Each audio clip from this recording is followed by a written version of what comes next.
Hello guys, welcome back to my channel again. This is the fourth part of the Cell, the Fundamental Unit of Life series. So कल हमने पढ़ा था passive और active transport. दो तरीके से transport होते हैं सेल मेम्ब्रेन के across. These are the two basic types of transport that takes place via the plasma membrane or the cell membrane. तो आज हम हर किसी जो भी हमने कल दो टाइप्स के वो समझे थे, आज हम उन दोनों टाइप्स के बारे में डिटेल में जानेंगे. तो जैसे कि हम जानते हैं पैसिव ट्रांसपोर्ट 3 टाइप्स का था. The one was facilitated diffusion, diffusion and osmosis. उसे पढ़ने से पहले हमें ये समझना चाहिए कि ये प्रोसेस पैसिव ट्रांसपोर्ट आखिर होता क्या है, पैसिव ट्रांसपोर्ट की बेसिक डेफिनेशन क्या है. तो ये एक ऐसा प्रोसेस है जिसमें हमें किसी तरीके की कोई एनर्जी नहीं चाहिए पार्टिकल्स को इन एंड आउट मूव कराने के लिए. It does not require energy. जैसे कि आपकी स्क्रीन पे आप देख पा रहे होंगे, it does not require energy. इसको कोई एनर्जी नहीं चाहिए मॉलिक्यूल्स को high from an area of high concentration से to an area of low concentration move करने के लिए इन्हें कोई एनर्जी नहीं चाहिए. Keep it in mind, passive transport हमेशा एक हाई एरिया से एक लो एरिया पे ही होगा, हाई टू लो मूव करेगा, which is also the concentration gradient. Concentration gradient भी हमेशा हाई टू लो कंसंट्रेशन पे ही मूव करता है. वहीं पे इसके 3 बेसिक टाइप्स जो हमने पढ़े थे या जाने थे, that were diffusion, facilitated diffusion and osmosis. उससे पहले हम ये इमेजेस को समझ लेते हैं कि ट्रांसपोर्ट के आखिर कॉन्सेप्ट्स क्या होते हैं. अगर मैं एक बार किसी भी स्विंग को पुश कर देती हूँ विद ए ग्रेटर फोर्स, उसके बाद उसे कोई एनर्जी नहीं चाहिए अगर वो रुका हुआ है तो, और अपने आप ही वो मूव करता रहेगा. दैट्स वाई उसको कोई एनर्जी की जरूरत नहीं है, इसीलिए वो पैसिव है. वहीं पे मैं जब तक कंटिन्यूसली पुश करती रहती हूँ किसी स्विंग को, तो वो अपने आप मूव करता रहता है, और वो अपने आप मूव करने पे किसी ना किसी तरीके की एनर्जी या एक्सटर्नल फोर्स रिक्वायर करता है. तो यही फर्क है पैसिव ट्रांसपोर्ट और एक्टिव ट्रांसपोर्ट में. जब भी हम किसी की बात करते हैं कि वो that guy is very strong, very active, तो मतलब उसके अंदर एनर्जी का प्रोडक्शन है और वो एनर्जी इस्तेमाल कर रहा है. वहीं पे हम जब कहते हैं that student is passive, he does not do any work, तो उसका ये मतलब होता है कि वो कोई काम नहीं करता, वो कोई एनर्जी प्रोड्यूस नहीं करता, एनर्जी इस्तेमाल नहीं करता. उससे ये तात्पर्य होता है. So same concepts apply on the passive and active transport parts.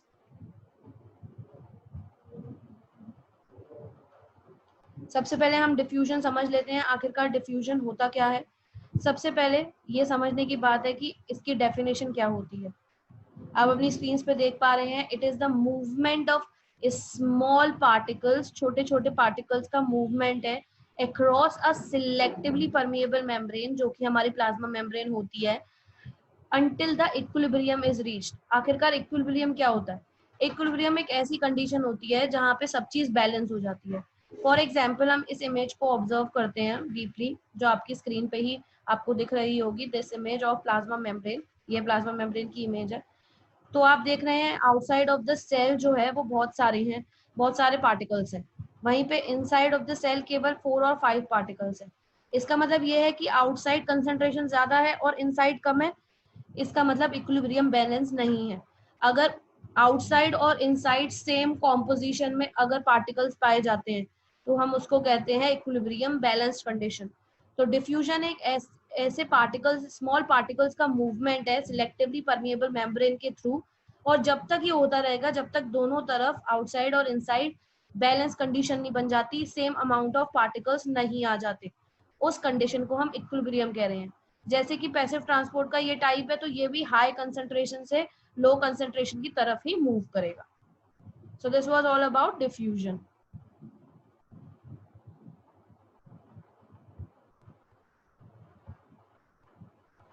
ये एक डिफ्यूजन का एग्जांपल है जिसमें मैंने एक सॉल्ट की क्रिस्टल को लिया है और उस सॉल्ट की क्रिस्टल को मैंने वाटर में मिक्स कर दिया है.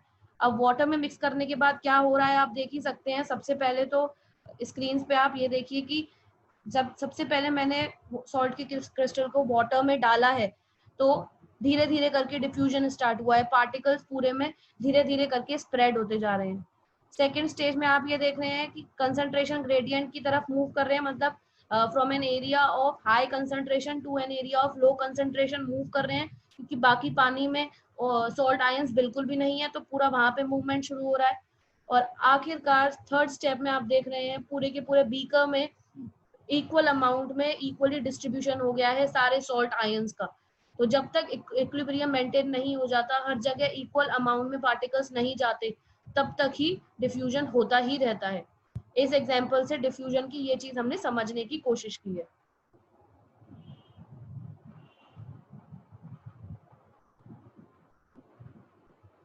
अब आते हैं हम फैसिलिटेटेड डिफ्यूजन की बात करते हैं। सबसे पहले डिफ्यूजन तो हमने पढ़ लिया, अब उसे फैसिलिटेट करेगी कोई चीज। बेसिकली फैसिलिटेटेड डिफ्यूजन उन पार्टिकल्स के लिए होता है जो पार्टिकल्स अपने आप डिफ्यूजन नहीं कर सकते, उन्हें किसी दूसरी चीज की मदद चाहिए या जरूरत है डिफ्यूजन को करने के लिए। तो फैसिलिटेट करता है कोई पार्टिकल दूसरे पार्टिकल को प्लाज्मा मेम्ब्रेन के अक्रॉस मूव करने में। फैसिलिटेट मतलब किसी को हेल्प करना, to help something to move down the plasma membrane. तो हम सबसे पहले बात करते हैं facilitated diffusion is the movement of larger particles. Diffusion में क्या हो रहा था, स्मॉलर पार्टिकल्स की मूवमेंट हो रही थी। लार्जर पार्टिकल्स जैसे कि glucose, glucose is a large molecule, C6H12O6, ये एक लार्ज मॉलिक्यूल है। तो इसीलिए इस लार्ज मॉलिक्यूल का हम कह सकते हैं मूवमेंट इस प्रोसेस के थ्रू होता है, जिसमें हम एक लार्ज मॉलिक्यूल को मूव कराने के लिए किसी चीज की हेल्प चाहिए होती है, इट मस्ट बी हेल्प। तो जो प्रोटीन सेल मेम्ब्रेन के अक्रॉस प्रेजेंट होते हैं, जो प्रोटीन सेल मेम्ब्रेन के अक्रॉस प्रेजेंट होते हैं, वो चैनल्स बना लेते हैं आपस में, वो चैनल टाइप एक फॉर्मेशन करते हैं ताकि लार्ज मॉलिक्यूल्स आसानी से पास आउट हो सके सेल मेम्ब्रेन के थ्रू। अब प्रोटीन जो चैनल्स बना लेते हैं उनको हम प्रोटीन चैनल्स कहते हैं।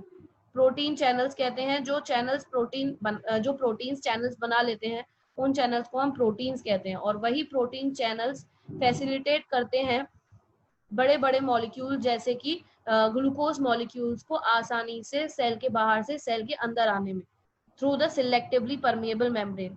ये भी from an area of high concentration to an area of low concentration होता है। तो this was all about facilitated diffusion. आज की वीडियो में हम केवल transport across the cell membrane की ही बात करेंगे। So this is osmosis, the third and the final most part of the passive transport. अब हम इसके बारे में जानेंगे। इसकी एक ही कंडीशन है कि इसमें केवल और केवल ट्रांसपोर्ट होगा तो वाटर का होगा और किसी चीज का नहीं होगा। So osmosis is the diffusion of water through a selectively permeable membrane like the cell membrane. So water diffuses across a membrane from an area of high concentration to an area of low concentration. इसमें केवल और केवल अगर किसी चीज का movement होगा cell membrane के अक्रॉस तो वो है water. Osmosis is always related to water. और इसमें किस कंसंट्रेशन से किस कंसंट्रेशन में मूव करेगी, वही जो पैसिव में होता था, from an area of high to low concentration. अब एक पॉइंट ये याद रखने का जो हमारी स्लाइड में नीचे है कि सेमी परमिएबल मेम्ब्रेन जो है is permeable to water but not permeable to sugar. मतलब सेमी परमिएबल मेम्ब्रेन्स जो होती हैं, जिनके बारे में हमने पढ़ा था मेम्ब्रेन्स को पढ़ते समय उनके टाइप्स में, जिसमें सेमी परमिएबल सेलेक्टिवली परमिएबल थी, तो वहां पे सेमी परमिएबल मेम्ब्रेन वाटर को तो अपने अंदर से जाने देती है पर शुगर को नहीं जाने देती। जैसे कि उसमें लिखा था it always allow solvent to pass through it but it does not allow solute to pass through it. तो ये एक पॉइंट था जो हमें ध्यान रखना था। यहाँ पे हमारी ऑस्मोसिस की डेफिनेशन फिनिश होती है। ऑस्मोसिस एक थोड़ा सा बड़ा टॉपिक है comparatively to diffusion and facilitated diffusion. तो हम धीरे धीरे करके ऑस्मोसिस के बारे में भी जानेंगे। सो ऑस्मोसिस दो तरीके की होती है। ऑस्मोसिस एक तो एंडो ऑस्मोसिस होती है, दूसरा एक्सो ऑस्मोसिस होती है। ये दो बेसिक तरीके की ऑस्मोसिस पाई जाती हैं। अब जैसे एंडो से एंट्री है वैसे एक्सो से एग्जिट है। तो जब भी वाटर की एंट्री होगी सेल में तो वो एंडो ऑस्मोसिस कहलाएगा, जबकि वाटर की एग्जिट होगी तो वो कहलाया जाएगा एक्सो ऑस्मोसिस। ये दोनों में बेसिक डिफरेंस है, जैसे एंडो से एंट्री एंड एक्सो से एग्जिट। तो इसी से इसके दोनों नाम बन गए हैं। इसके डेफिनेशन पढ़ लेते हैं एक बार।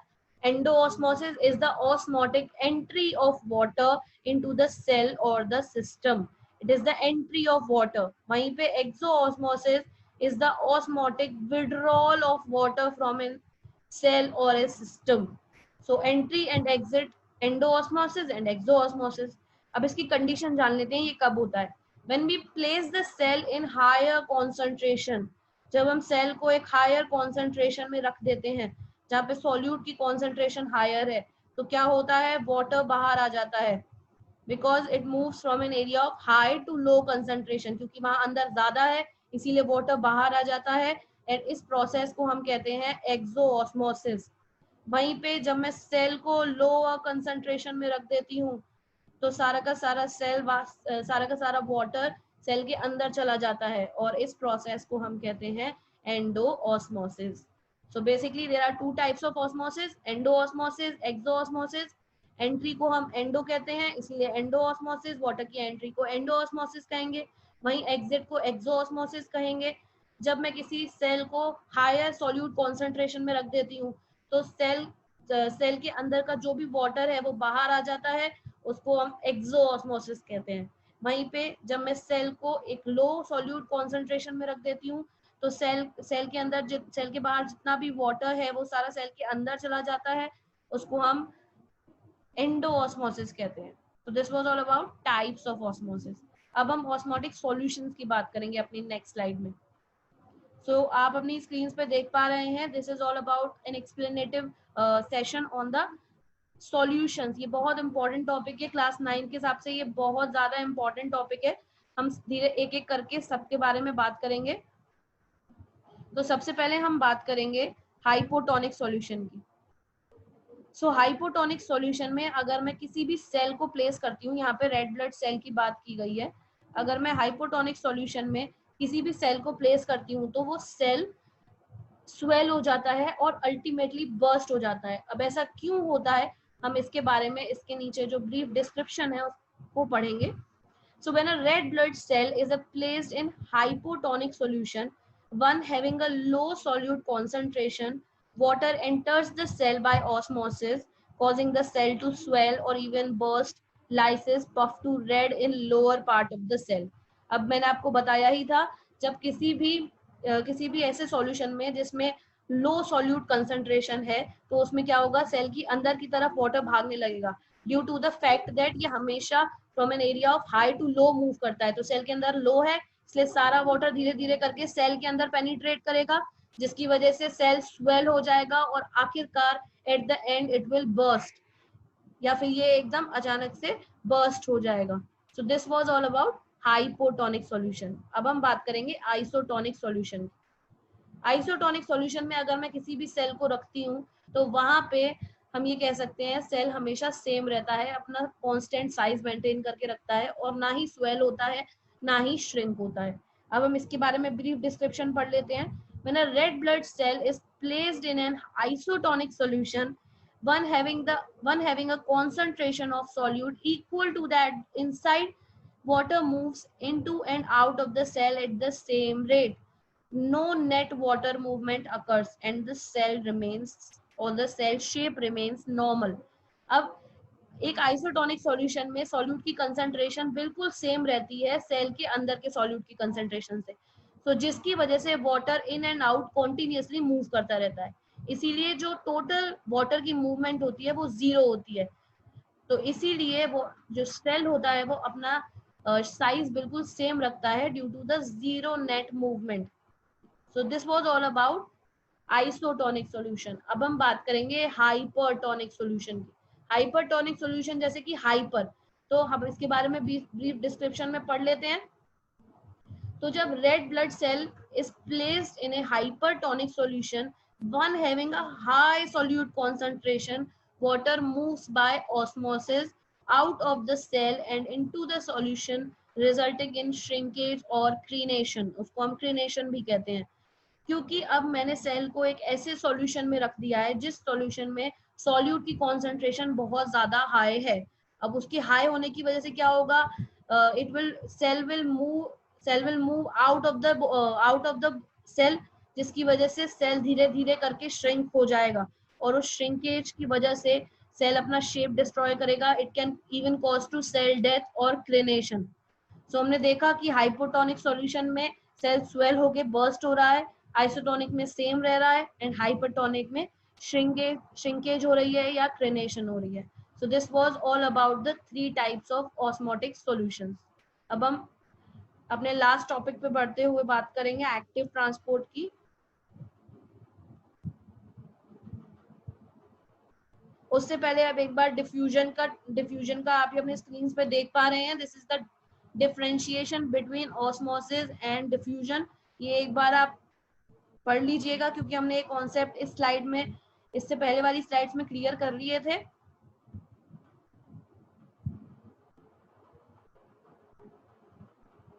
So now we'll quickly talk about the active transport and this would be the last topic for today's video.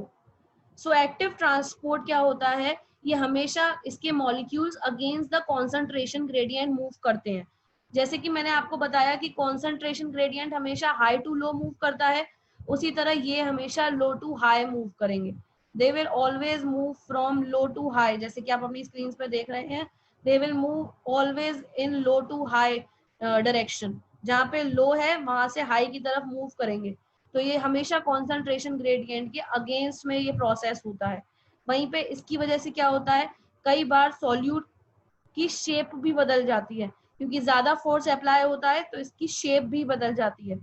इसीलिए क्योंकि ये कंसंट्रेशन ग्रेडियंट के अगेंस्ट मूव करता है, लो टू हाई मूव करता है, तो इसीलिए इसको चाहिए होती है energy in the form of ATPs ताकि ये मूवमेंट कर सके. और एटीपी की फुल फॉर्म होती है एडिनोसिन ट्राइफॉस्फेट और ये होती है एनर्जी करेंसी एक सेल की. तो अगर किसी भी मॉलिक्यूल को एक्टिव ट्रांसपोर्ट करना है तो उसको एनर्जी की जरूरत होगी in the form of ATPs. So this was all about today's video. आज के लिए हमने transport across the cell membrane पढ़ा. Thank you so much for watching this video. अगर आपको समझ में आता है तो आप अपने मैक्सिमम सारे दोस्तों के साथ शेयर करिए, उन्हें बताइए ताकि they can also get the profit of what you are getting.